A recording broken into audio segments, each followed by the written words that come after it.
My next guest is someone who has had so much success as a singer-songwriter, ARIA chart nominations and all that kind of stuff. He's had millions and millions and millions of views of his songs online and downloads and so forth. He's been around for the last 14 years or so, doing incredible things. Our paths have crossed on a number of occasions, but it was, and we'll talk about it very soon, but it was a particular event that I went to and I saw him perform live and it just blew me away. So welcome to Blessings and Bullshit, Greg Gould. Love that. We're starting with the bullshit already. Yeah. Thought I'd get it all out now. We can I need to get you to write my bio. That's you just follow me around and introduce me into a room every time. It'd be great. You and I have actually bounced off different. We've been in the same worlds for a long, long period of time, and for a huge amount of time, I didn't know anything about you. Like people would talk about you, and I was so busy with parties and doing my shit and whatever. And I'm also from Sydney. Yeah. So I was new. I put dipped my toe in the sand of Melbourne in 2020. Yeah. So which has been like, Well, I can't believe how. Imagine doing that.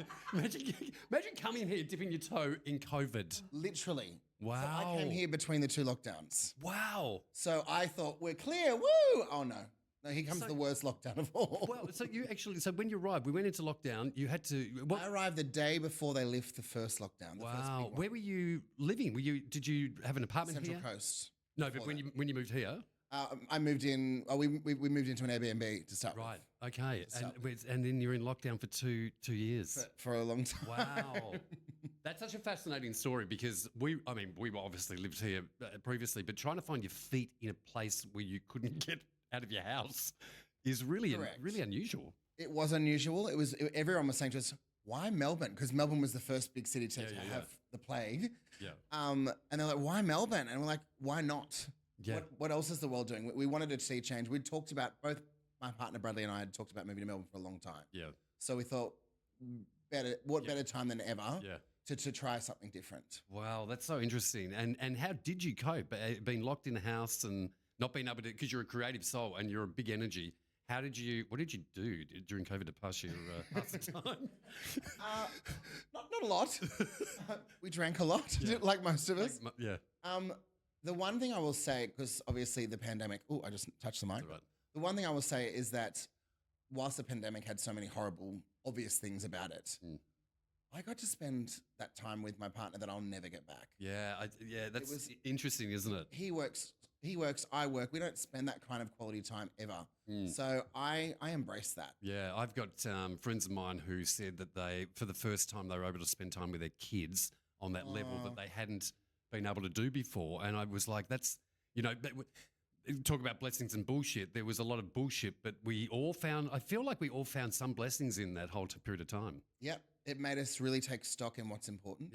Yeah. I value my family so much. Well, that sounds like I didn't value them before. Yeah. But I value the time with my family because I never got to see my mum for 6 months. Yeah. You close to your mum?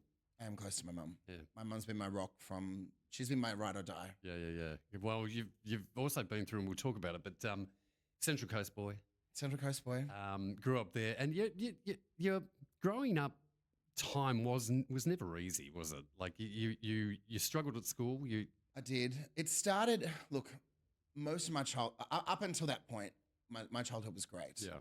And I often say I wish I could give the kids of today just a little piece of our childhoods, as you would know. Yeah. Before streaming, before all this fast food world that we live in, that's just so. It was just natural. It was kind of Where like. are the kids playing in their bikes in the streets? No, they're not. Where are kids getting in the dirt? And oh my goodness! But the whole thing is too. We look at it and there's the thing now is online bullying with kids, and yet again we still had bullying back then, and you suffered that. Yeah. And was it because you started singing? Yeah. Yeah. We literally up until that point, things were pretty good. Yeah. Had a pretty normal. So you're just spouting out shoes, and then other kids were. Was it a jealousy thing? Was it just kind of like a? I think they just look for something different. Yeah. I don't know if it's just a different time. I mean, now we seem to be celebrated. If someone in school, a kid gets on The Voice, it's like, oh my God, he's a celebrity. Yeah. We didn't have that. So the main thing I remember being called was a girl. Yeah. Right. Only girls sing, and that's just so bizarre. The cruelty of kids. Yeah. But that's what it was. It was that I was a girl, that only girls sing. Excuse me, men sing. But yeah. I would love to have heard you sing back then as a kid, because I remember Ed Sheeran did an interview and he said, you know what, here's my demo, here's my first tape, here's my first recording, and it sounded like shit. And he went on to greatness. You've gone on to great things with your voice. How were you as a kid? So, two things. One thing, I was not a soulful little singer. Yeah. I had a big voice. Yeah. But I listened, and I was listening to the divas, Mariah Carey, Whitney Houston, all of those. Yep. I have a recording of when I was singing "When You Believe," which was the duet by, it's like the biggest duet of all time. Horrendous. Trying to do the riffs, I'm going, oh, whoa, whoa. It was, I thought I could do it. But I think those early soulful influences have shaped the singer that I am today. Yeah. I grew into it, my voice. It's your voice is very unique, I find, for male artists around the country. And going back to when you really first got your exposure, which was Australian Idol. The first one, yeah. At 17 years of age. And I actually just watched the other day again as a refresher. I remember seeing it years ago, but as a refresher, seeing you do Purple Rain. On AGT. Oh, that's AGT. Okay. Yes. Oh, what was the song that you did on Australian Idol? Yeah. My audition song was "You've Got a Friend" by Carole King. Right. Because again, my parents' music was my influences. Yeah. So Mum loved Carole King. That Tapestry album was a huge part of our upbringing. But it wasn't the same experience. Yeah. I was very young, and I've actually just recently written a song about feeling like I never quite got it. Everyone was always ahead of me. Yeah, right. I thought I didn't develop, probably because of bullying as well, like social skills and all those things. I always felt like I was behind catch up. Yep. Why is everyone so much far ahead than me? Yeah. So, but the whole Australian Idol experience, that really ruptured you, didn't it, for a period of time? And it's probably all of those traumatic experiences that is why I feel that way. Absolutely. But you went through what at the time it would have been, just because, let's face it, everyone watched TV at the time. Correct. It was your thing. It was massive. It was huge. It was the #1 show in the world, in the country. You got outed in a particular way on the show?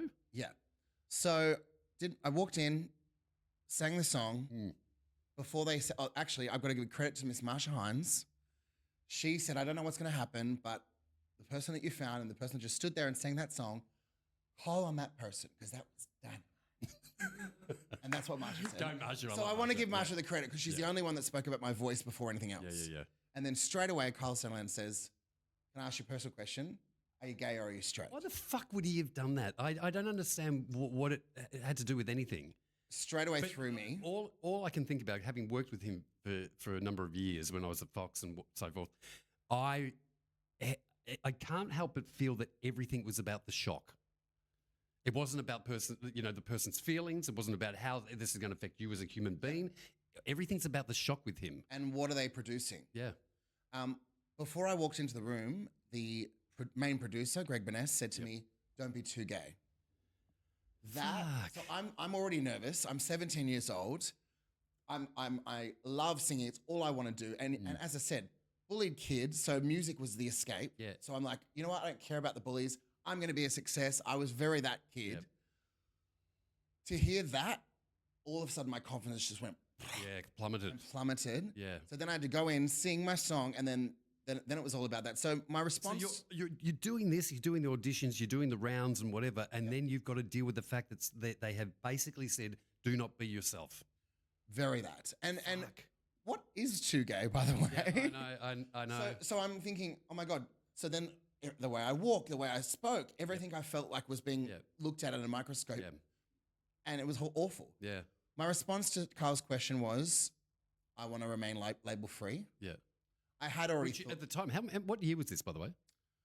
2005. Yeah, right. Okay, so interesting time for you to push back with that. Yeah, great response. Looking back at it now, pretty grown up for a 17-year-old to go. I want to be label free. Yeah, absolutely. And Mark said, "Well, come on, mate. Label free means you're gay." Yep. Which, looking back again, I don't love that, because a 17-year-old has said to you, "I don't want to be labelled," and you've said, "Well, come on, label free means you're gay." And then there was a back and forth. It's weird, isn't it? And that's going back at a period of time where I don't think any of them had got their head around it. You know, it's And very they were very all different looking for now. that moment. Yeah, I absolutely. don't think they would do that now. It's a very No, different time. No. So then they said, and I basically said that I was confused. Yep. I said, I don't want to say that I'm gay and then I fall in love with a woman. Like I was actually genuinely confused. Yep. I hadn't fully accepted it. I hadn't fully spoken to my parents. We'd spoken about things. It's just so traumatic for someone who's going through and trying to find out who they really are. Yep. All of a sudden being outed on national television with millions of viewers. Which is exactly what they said to my mother as soon as. So I got through. Yep. I got 3 S's. Went back downstairs. They shoved a camera in my mum's face who was not expecting it and said, "How does it feel your son's come out on national television?" Oh my God. Fuck. And to my mum's credit, and you could visibly see she was obviously. How were you and her? Like I went into protective mode for mum because I was like, oh crap. Yeah. Because we hadn't fully embraced it as a family. We were going through it. Wow. So we certainly weren't ready to share that with the world, let alone, Do you feel like it brought you two closer together? 100%. Yeah, right. Because she saw me protect her and she protected me. She yeah. said, you know what, whatever they say up there, that's on them. Whatever happens in that room, that's on them. When it comes to my son, whatever he is, I love him. Yep. And that was her response. I was like, go mama. I applause for that. That's really good. You gave it away for 4 years after that. You didn't do any singing because of that traumatic experience. I would say you're probably trying to deal with everything that's going on. I thought if that's, even though it's the thing that I love most in this world, if that's what being in the music industry is, I'm not ready for it. Yeah. I don't want that. Yeah. So you put it aside for a little bit. I didn't even sing in karaoke bar. Yeah. And then someone found you. Someone came along and actually a scout found you for a musical. So I went and did hairdressing for 4 years because I thought you've got to get a trade. Yep. Tradie. Yeah. Well, you have great hair, so a tradie. I don't know if hairdressing is really a tradie. But yeah, so I, as I said, didn't sing a note, didn't go to karaoke. Music was like, okay, I know I love it, but later we'll see. A friend of mine said they've just cast a local production of The Boy from Oz, and they haven't found a Greg of all characters. You're right. Which was the boyfriend. Anyway, I auditioned, I did that, and there was a talent scout in the audience of that production looking for people for cruise ships. Isn't it amazing? And like I think we wrapped in August. I was on a cruise ship in December. How did you find the whole cruise ship process? Well, I said, I feel like there's a part of you would have loved it because it's kind of like the travel. Greg Gould does the Love Boat, but the Love Boat. I loved it. Yeah, it was a thing. Yes, I'm going to go back to what I said about always being behind and not really knowing myself. Yeah. When you're taken away from your family, the friends that love you and tell you you're fabulous no matter what. Yep. And you're in a cast of 12 people that don't have to like you. Yep. I found that really difficult. Yeah. I found the dynamics of that really difficult. Yep. I found the goldfish mentality, all the drama created out of nothing because you're stuck on a boat for 6 months with nothing to do but sing. What was the positive that came out of it? Waiting for the positive. No. It's just it was a great way to hone my craft. Yeah. I learnt a lot. My voice was here. It was here by the end of it. It really stretched me vocally. Yeah, but that wouldn't have come for many moons afterwards. Knowing that actually because of that I got better at what I correct. do. And I actually had a shout out to Mark Norris, one of the directors on the cruise ships, who could see that my confidence and my stance on stage. He actually took me aside like for hours after rehearsals and stuff and worked with me individually. So I got some really great teachers through that. Yep. And I got to travel. I got to do Europe, South America, Asia, all these places that I don't think was on my bucket list at the top. This little boy from the Central Coast now touring the world. Correct. Yeah. And I don't think Asia and South America, some of these countries I went to were on my bucket list. And some of them were incredible. I loved Singapore. Yeah. I loved Argentina. And travel just makes you grow. It's just that one of those things that, it doesn't matter where you go. Only travel can make you grow in that way. Yeah. Yeah, totally.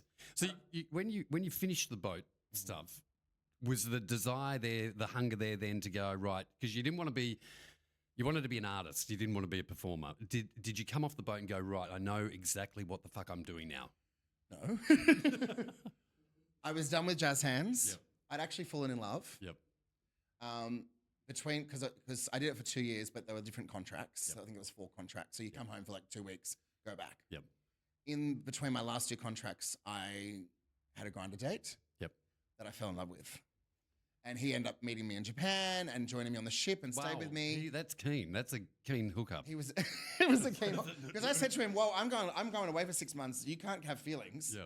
But it was undeniable. We did have a connection, and I think because I was getting a bit sick of the jazz hands and love me some jazz hands, but for me, I craved being an artist. I was always a songwriter. Yep. I craved that artistry that you don't get from cruise ships because it's stand in the same spot. And it's probably similar to musical theatre. Yep. Stand in the same spot, sing the song Do your thing. exactly the same every time. Yeah. Whereas when I sing a song, I feel it. Yeah, I admire people who do musicals when they have to do 8, 10 shows a week and whatever. I'm like, well, how the fuck do you do that?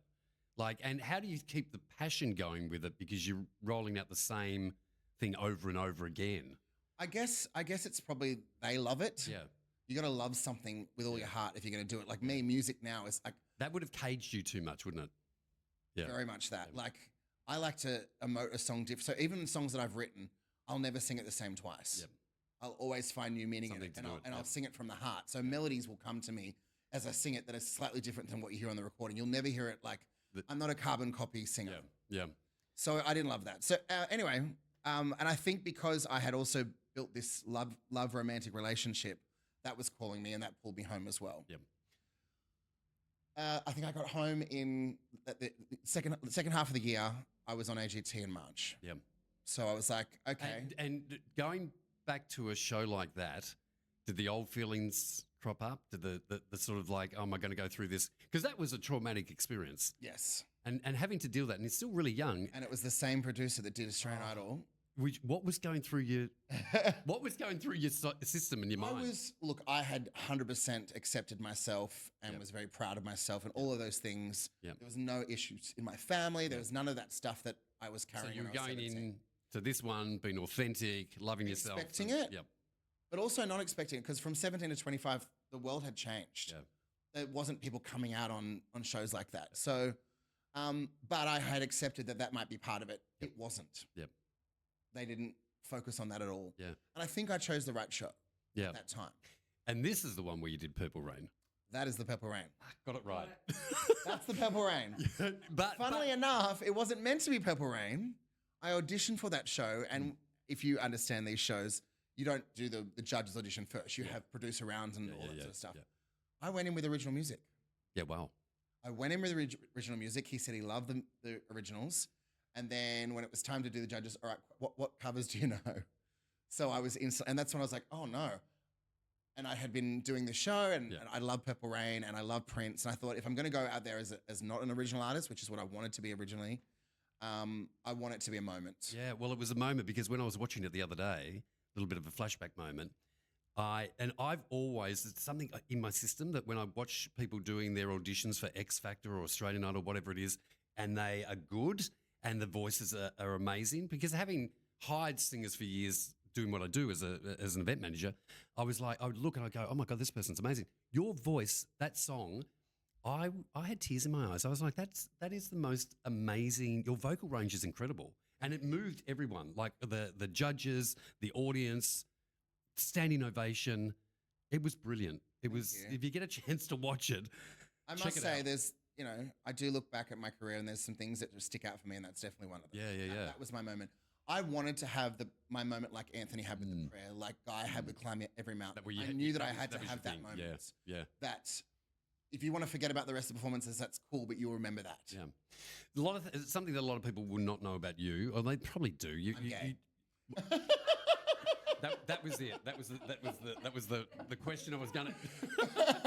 No, it's about the fact that you have been open with the fact that you've had to deal with sexual assault. You've been sexually assaulted, but it started way back in the piece too. It started as a kid.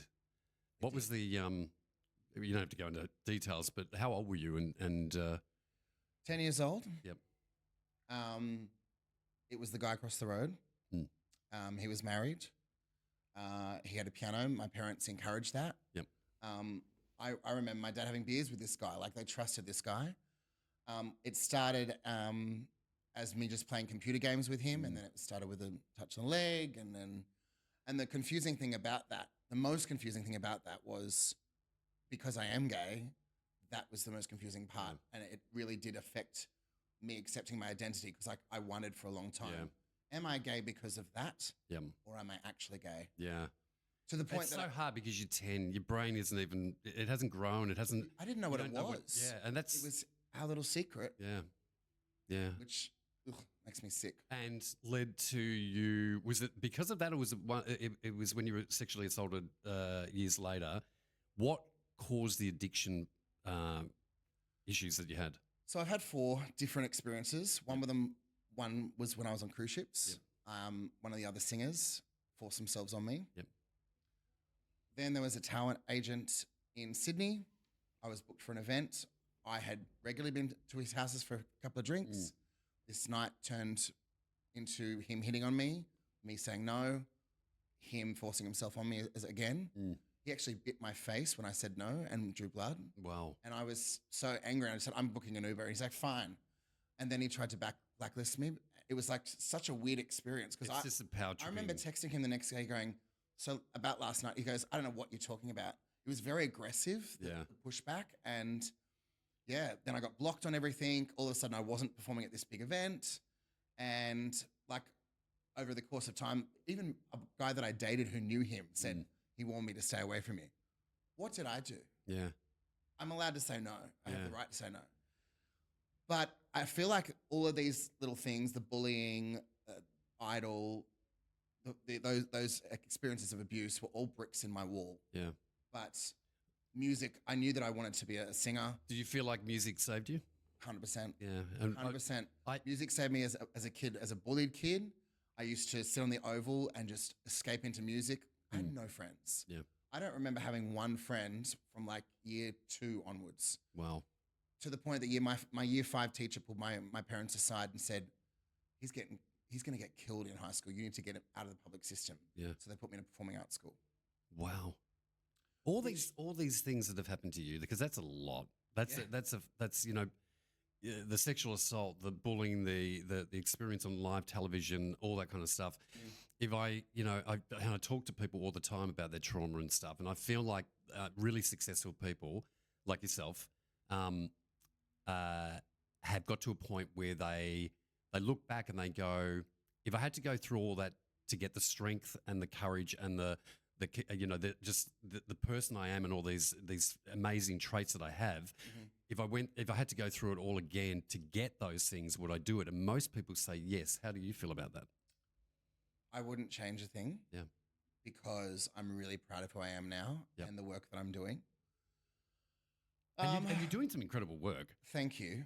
And what I find with the work that you're doing, it is really about actually helping people find the best in themselves. Yes. Yep.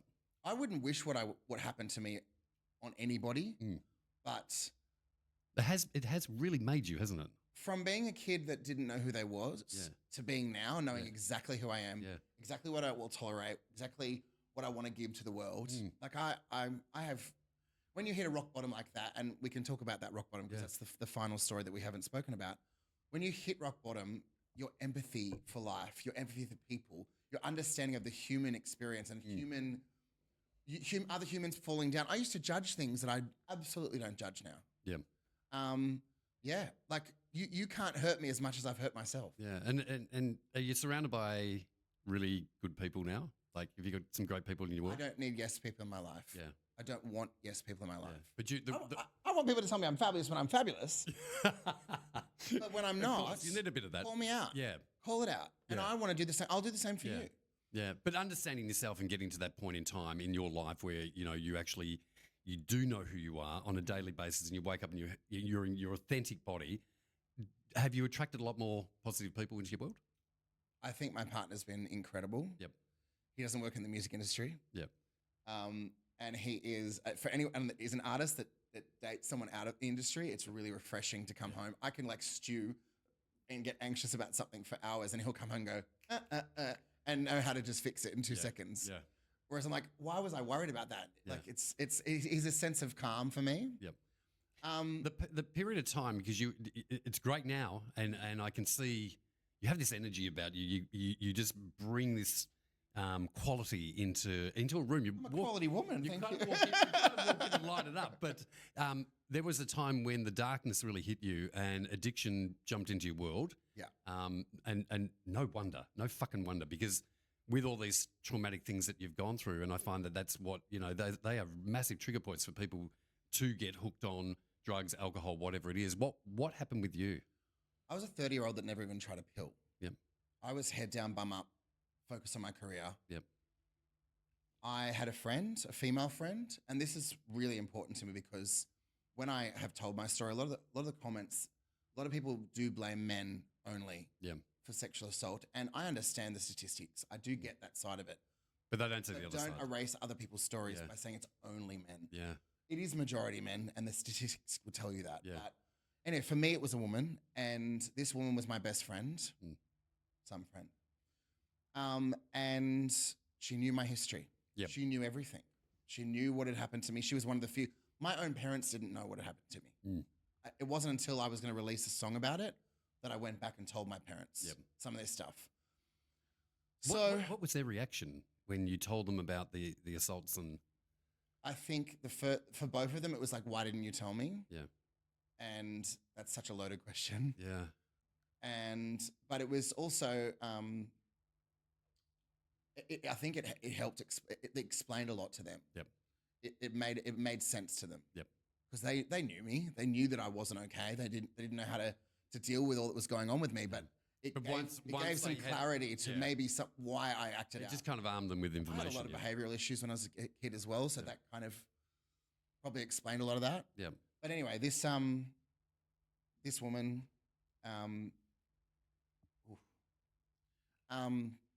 yeah, sorry. That's all right. She Sometimes she was the you gotta person I let it probably out. trusted most, and I woke up with her on top of me, riding my flaccid penis, and it was awful. And I tried to push her off me. She pushed further down. It was one of those moments where I just felt completely paralyzed, and I couldn't believe that it was happening. So I was in complete shock. Yeah. I just felt like the person that I trusted most in this world, who knew what I'd been through, everything, all the abuse, they knew all the details. Like how could you do that? No, I know, and for what? Yeah, and your mind would have been gone. It would have fully gone into why does this keep happening? It was why is out this? of body. It was like a complete shock. Yeah. Like I've had people say, "Why didn't you push her off? You're a big." You have no idea in the moment. Yeah. It was like. But the world had just gone into there's also slow a motion. trust thing. You trusted this person, that you were friends, and all of a sudden that has happened. Was drugs and alcohol involved in the process, or was that? Drugs was a result of it. Yep. So where did you spiral to? What was pretty horrendously. Yeah. And it was pretty fast. And then 6 months later, I'm still doing it, and I'm like, what's going on? Yeah. I think at first I just wanted to escape. Yeah. And I just wanted to feel numb. I didn't want to deal with anything. Yeah. I hadn't spoken to anybody. Even close friends that I'm now, like, why didn't you tell me back then? You don't know. No, you don't. It's unless you're in that situation, you don't understand that. Yeah. You don't want to talk about it. Yeah. I didn't want to talk. I carried shame and all those things. And I think particularly as a man, and this being a woman, it's funny. The other times it happened, there were men. Yeah. The woman thing was a big thing for me. Yeah. It was like, this is not. Yeah. Does that make sense? No, it absolutely makes sense because, as you said beforehand, early on the piece, when it first happened to you, you were struggling with your own identity anyway, but it was a male and you were a male, and so you're trying to work out that. And I think the biggest thing too is that those three men were not people I was very close with, that knew my history. Like this is someone that, this is a dagger that I've never felt before. Just the betrayal more than anything. And then obviously it's a number of occasions this has happened. How bad did the spiral get? Did you actually, it was drugs, it was alcohol, was it? It was drugs. Yeah. It was drugs. It was bad. It was 18 months of going up to come down, going up to come down. Yep. As soon as I felt reality, wanted to numb myself again. Yeah. How did you to the point that, and this was a real turning point, I got a phone call from my best friend on my birthday, and I didn't know it was my birthday. Yeah, That's how out of touch of reality was. I had no idea it was my birthday. she called me and said, I went to your house, I couldn't find you. And your roommate, who was also someone that did drugs, pulled me aside and said, do you know how bad things are for Greg? And she didn't. She knew I wasn't okay. Yep. She knew. Yep. We caught up for lunch and it wasn't the same. And you know, I went from talking to her all the time to completely isolating. And yeah, so it was that realization, oh my God, it's my birthday and I didn't even know about it. Yeah. I had just left a gay sauna. Yep. I was on the street and I had no idea it was my birthday. So anyway, then we hung up the phone. My sister called because Mel, my best friend, who I reckon helped save my life. Yep. Because she is that person that went to my house on my birthday when she couldn't find me. Like she showed up for me. Yep. And she was kind of also the friend that I couldn't and didn't want to lie to. She like held up a mirror and go, babe, Yep. what are you doing? So identifying that and then getting shown that and realizing this is where I'm at. How long did it take you to actually? How long did it take was you to such get out of it? a shock that I had no idea what day it was, let alone my birthday. Yeah. How out of touch. It's so interesting with you know, the escapism and that chasing that dopamine fix because your life you feel it's so shit. Yeah. Right. And drugs and alcohol have a way of being able to go, actually, that's my happy place because it takes me out of that bullshit that I have to deal with on a daily basis. And it's a slow burn. Like, and all of a sudden, before you know it, you're repeating those patterns over and over and over again. And your days, you know, the come downs, you almost don't have come downs because you're on it all the time. Like it's 6 months felt like a week. Yeah. Like time was just going by so quickly. And it didn't surprise me though actually it did. It really surprised me that I didn't know it was my birthday. And because it was Mel, who I'd been best friends with for 22 years, because it was my sister calling me going, I'm worried about you. Yep. I just burst into tears. I was on Oxford Street. I burst into tears, doubled over like I'd never cried in my life. And this father, so it was right next to the IGA on Oxford Street. This father came out and saw me just completely doubled over in pain, burst into tears, grabbed a box of 4 drumsticks, had 2 little kids, handed the ice cream to his daughter and said, what do we do when someone's upset? That little girl, I'm here, tears. Like if I had mascara, it would be like panda eyes. I wasn't wearing makeup, obviously. But this little girl comes up to me and goes, it's okay. And I'm seeing through the tears this little girl handing me an ice cream. That was it. It was the reality. It was insane. I get goosebumps. Do you feel like, and I'm a big believer in the universe, but do you feel like that was put in your view and that particular time to make you go, my life is worth more. I've got so much more to give with, you have a Imagine talent. in the space of about half an hour, finding out it was your birthday, your best friend calling you out, your sister calling you saying she's worried about you, and then a perfect stranger. If that isn't the universe slapping you in the face and going, wow. It was a massive turning point. Yeah. And it was, when you talk about like acts of kindness that can be like a ricochet effect. Yep. Ooh. Yeah. That was my moment. Yep. And did it end there? No. But that was a huge moment. That was a turning point. And I think people don't understand that too. Getting over addiction, as big as what it was, what we're talking 12, 18 months? 18 months. 18 months of it, it doesn't happen like that. No. You know, it's... You want it to. You want it to. I was like, oh my God, what am I doing? Yeah. There was a more distinct moment later. Did you have, all of a sudden from that moment, did you have hope? Yes. Yep. That's what it was. But there was a few other moments of hope. I remember catching up with, I'm catching up with them next week, the gorgeous Christina Virginia, Tony Abbott's sister. Yep. We went to dinner because through this addiction, there were little glimpses. As I said, I went to lunch with my friend. Like little glimpses of normal life, very few and far between. But one of these was I went to dinner on Oxford Street with them and I hadn't experienced normal laughter in a long time. Simple thing like laughter. Yeah. And I went, that's real dopamine. Yeah. That's the real high of life. Yeah. And I remember looking around the room at everyone laughing and having a good time and going, that's what I'm missing. Yeah. In that 18 months, did you sing at all? Yes. Yep. I did. I did very, very little gigs. I wasn't you weren't I wasn't hustling. Yeah. I had some gigs in the calendar. Yeah. But it must be interesting because when your world is in that dark place, having to do what you do and usually love, was it the same feeling, or was it once you got through the addiction patch of your life, did you feel like, oh my God, the singing is where I need it to be? Does that make sense? I feel very lucky that I have a gift. Yep.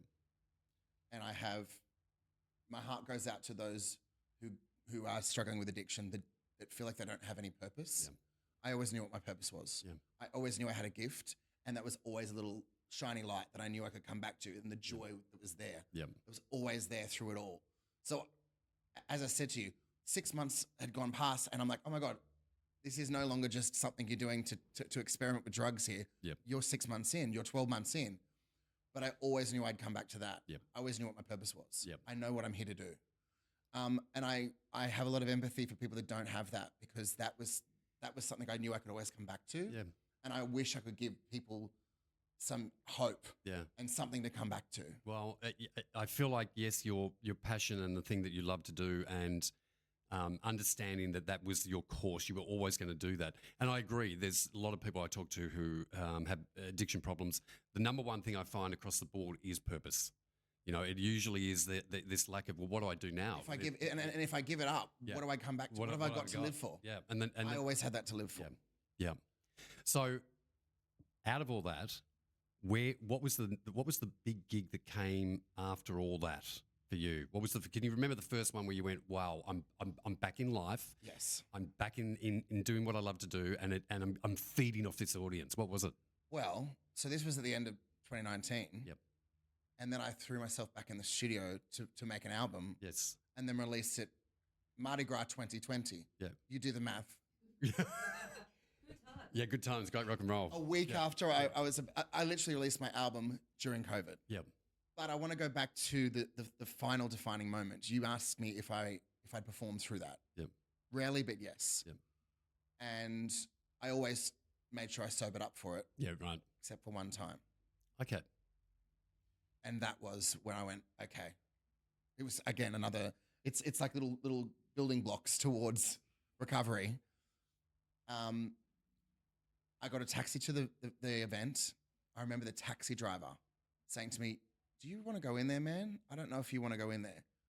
So the taxi driver knew that I should not be going into this event because of the state I was in. Yep. But it was my only source of income at the time too, so it was also survival. You had to do it, yeah. I had to do it. Yeah. And I thought I can get through this. Yeah. I wore sunglasses at night because I knew that I would have looked atrocious. Oh, yeah. Yeah, I've been there. I ran parties for years. Always had sunnies on. I did every party. So I walked in and I told them that I was sick. Yeah. Well, I was. Yeah. But I wasn't sick. I was. How did you get through it? How did you get through it? Didn't. You didn't? So funnily enough, I was singing Purple Rain. Oh, fuck. It's like everything's coming around full circle, yeah? And I sat down, I told them I felt dizzy and I was not well, which is why I had the sunglasses on. Yep. Anyone that knows that world would have clocked it 2 seconds. Me now, I'd be like, are they okay? No, but I think a lot of people would have gone, hey, well, he's cool. This is a cool dude with sunglasses on singing, you know? Possibly. You know what I mean? Maybe because I'm an artist. Yeah. But it wasn't common for me to wear glasses on stage.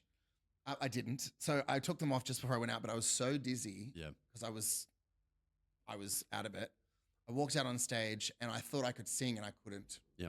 I couldn't. I went, I never meant to. And the room was dizzy and I couldn't focus on something. It was horrible. I sang about 3 lines of the song, burst into tears and walked off stage. Wow. And it was like a corporate event. And the host was one of like the Channel 9 newsreaders or something. Was like, okay, I don't know what's happened. I'm so sorry. And I think they explained to the audience that he was not unwell. And I went home and that was like, okay, I can't even do what I love most. Yeah. And that was, And was that another turning point? Was that another point for you? Which actually said, all like, it's sink or swim now. I'm moving towards the light now, Dan. Yeah, good.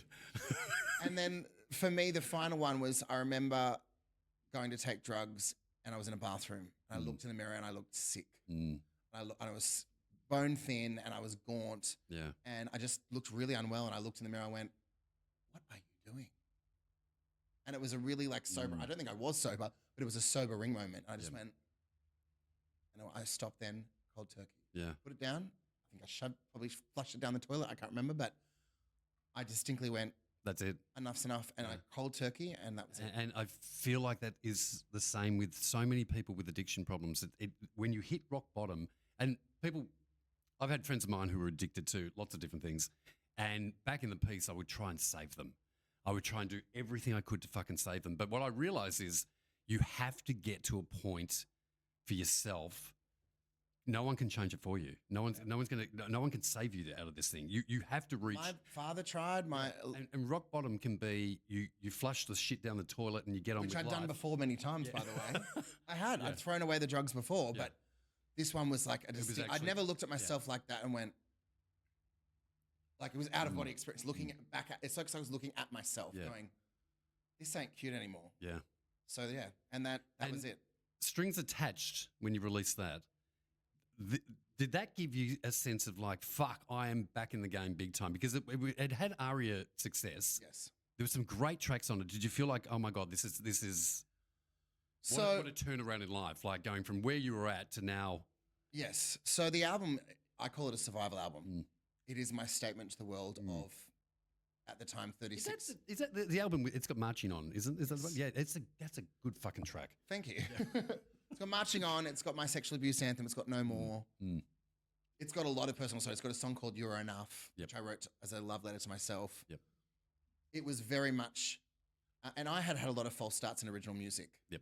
Because, as I said, I auditioned for an AGT with original music. Yeah. So I was always doing original music, but it never made it into the recorded world.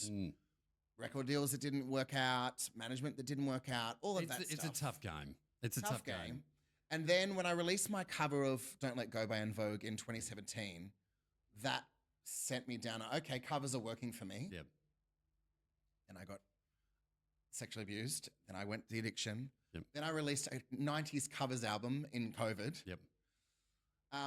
Because I thought, you know what, I'm coming back. I'm not ready to tell my story yet. Yep. But I do want to make music because I know that makes me me. Yep.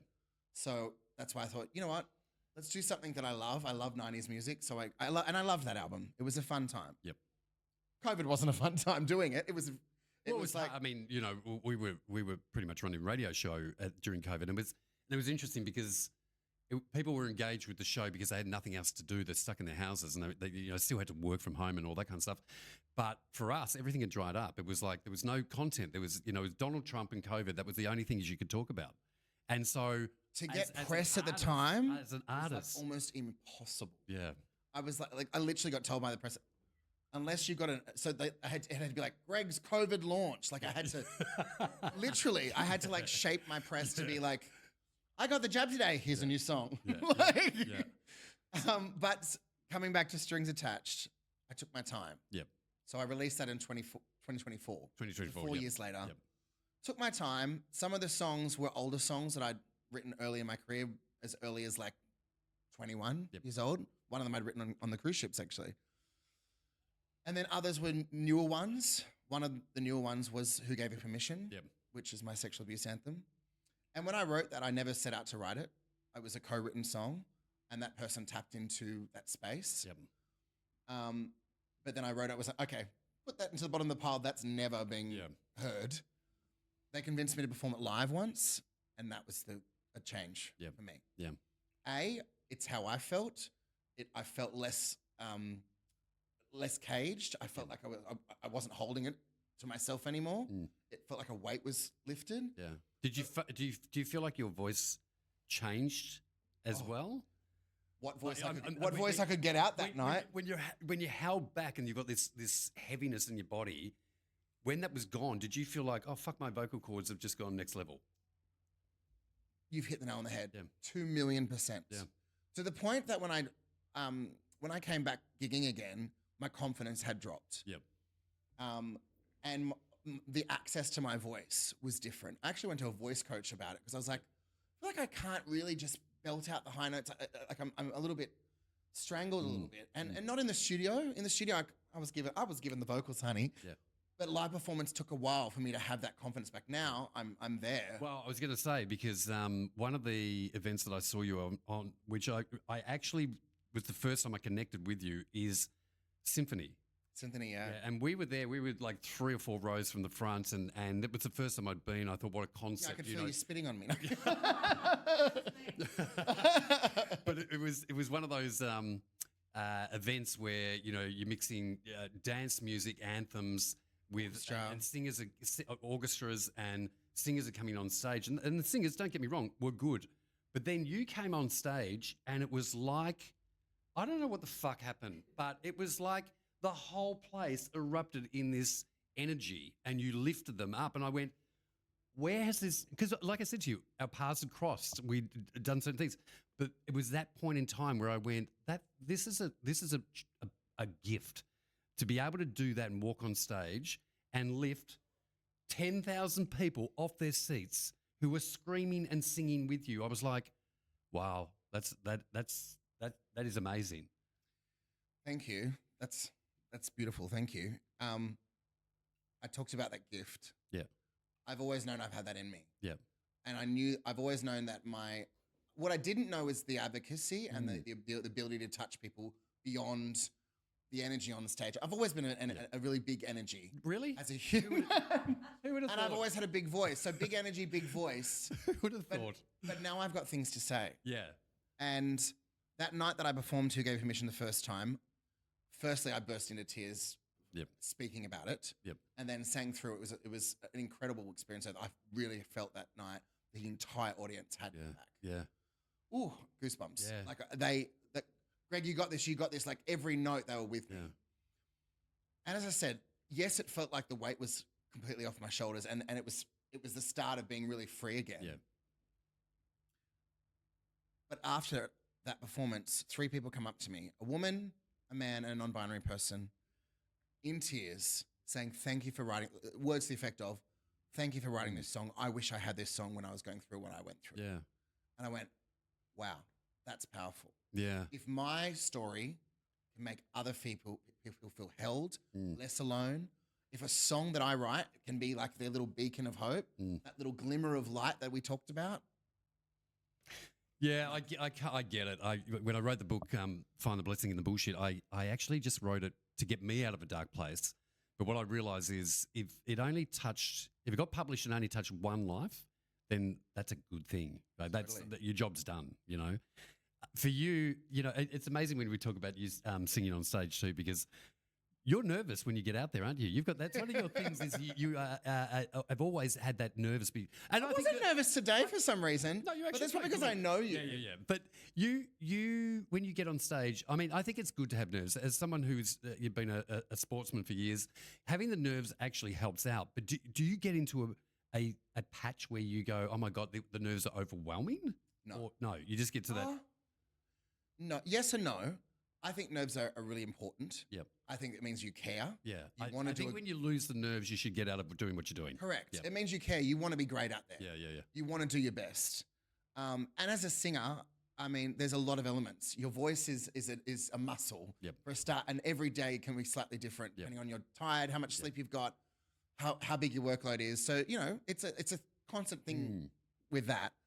So certain gigs, absolutely not. And I think I'm very comfortable with you, Dean. I've been on air with you before. Yep.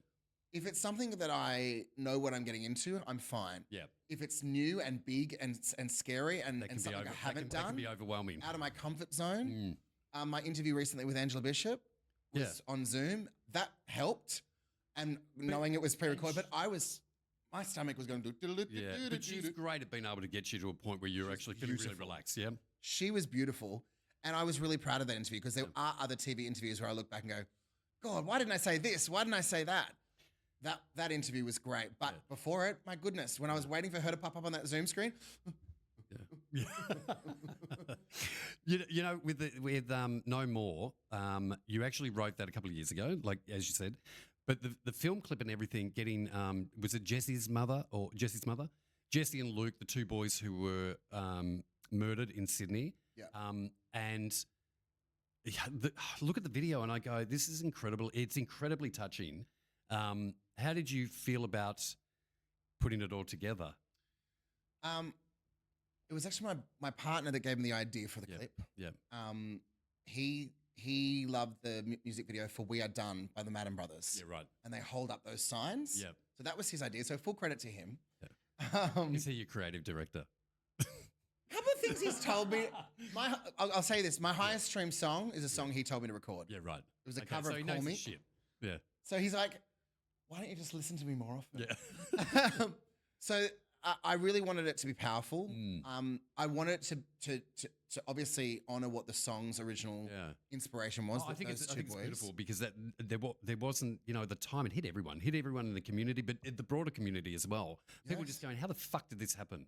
I don't know about you, but I was like stuck in bed for 3 days. Well, I couldn't take my eyes off. Like, it was literally everything on social media, the feeds and everything. When you were waiting to find out what had happened? Trying to find out what the fuck had happened. Where were they? Were they still alive? And it felt like collectively it hit Australia in the guts when we found out. And just the horrific way that they died and just two beautiful boys who were in love and had good lives. They were doing their thing. My heart hurts for Luke. Yep. Luke was in a new relationship. Yeah.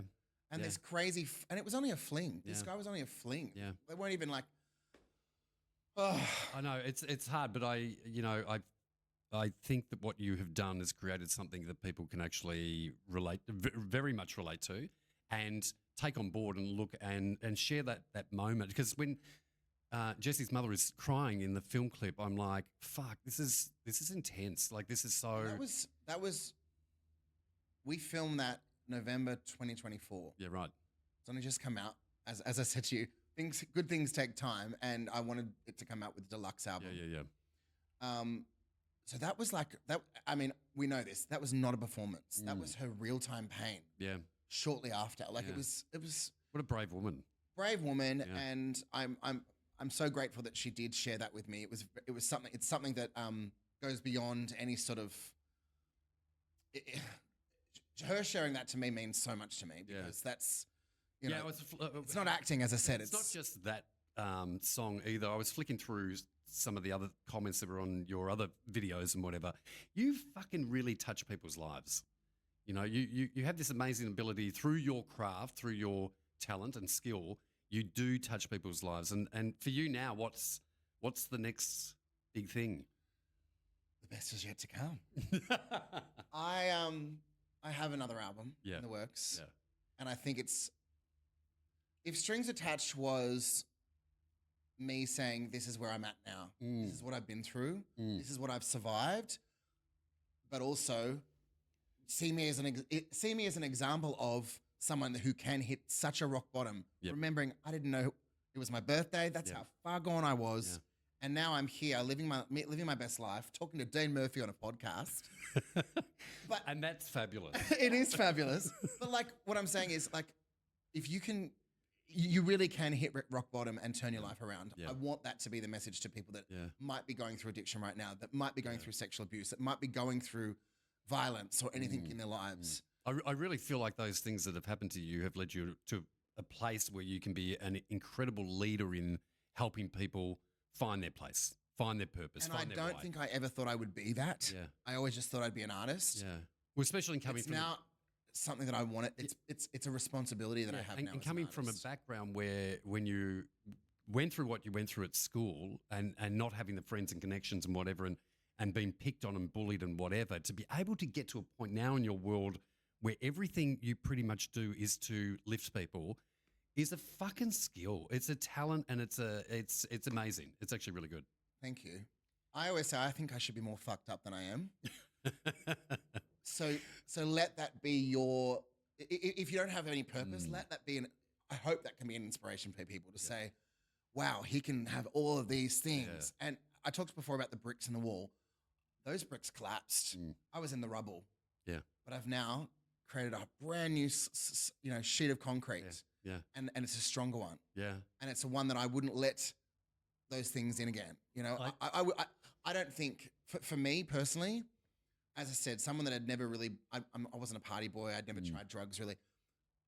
I think the drug could be in front of me right now and you couldn't pay me to have it. Yeah. No, I think, and that's because your life has purpose and you know what you want. I love my life. Yeah. You know what the next phase is. And I can't thank you enough for coming on the podcast because I really did want to talk to you about, because your life has been amazing. I feel like there's so much more to give. Can you do me a favor? Can you do a house track? Can you do a really funky vocal fucking house track? Just for me, right? Because I feel like your Maybe voice, you should produce it. I'm just saying, like, if we can get, like, you have this thing. In my head, I go, he should do a really, really uplifting vocal funky house track. That's all I'm going to say. I'll quickly touch on you asked me what was next. Yeah. And if that album was my life up until that point, this next original album is going to define who I am as an artist. Good. The music is different. Yep. It's stylistically a stamp on who I am. Yep. And I'm so excited about it. The songs that I'm writing now, woo, I just wrote a song the other day called Mr. Misunderstood, about feeling misunderstood my whole life. I fucking love it. Great. I love it. Yeah. So if I love it, other people are going to love it. hopefully. Yeah. Well, but yes, bring on the house track. I wish you all the success in the world. I think you have got, now you've got to this part of your life where you feel so comfortable and so happy. I feel like you're just going to absolutely slaughter it. It's going to be fantastic. And My 40s better look out. yeah, I want to give you a copy of the book, Find the Blessing in the Bullshit, Yes. because it's, I've got the audiobook, but I don't have a hard copy. Great. Well, you can have a hard copy. But, my EP writes in it, and because I'm dyslexic, and I just sign it. So there you go. Love it. Thank That's for you. you. Love. Yeah, like I said, I can't thank you enough. And you're a wonderful human being. You're a big energy. You light up rooms, and keep doing it, mate, because the people need to hear your vocals, your songs, your sound, your lyrics in their ears and in their minds. So Thank you. thank you very much. And thank you for creating such a comfortable space to talk. Yeah. As I said to you before the interview, because it's you can ask me anything. Yeah, it's amazing. And you have. You are fantastic. Greg Gould. Love you, buddy. Yes. Awesome. Thank you. That was great. Really good. I must say, fucking kudos to you. You didn't look at the page once. You knew my story. That was, Well, I'm like, and the way you connected, everything was very, very clever. Blessings and Bullshit is sponsored by St Kilda's Best Kept Secret, the Hive Milton House co-working space. Amazing staff, rooftop views, incredible community, and a workspace that actually makes you want to show up. Look them up.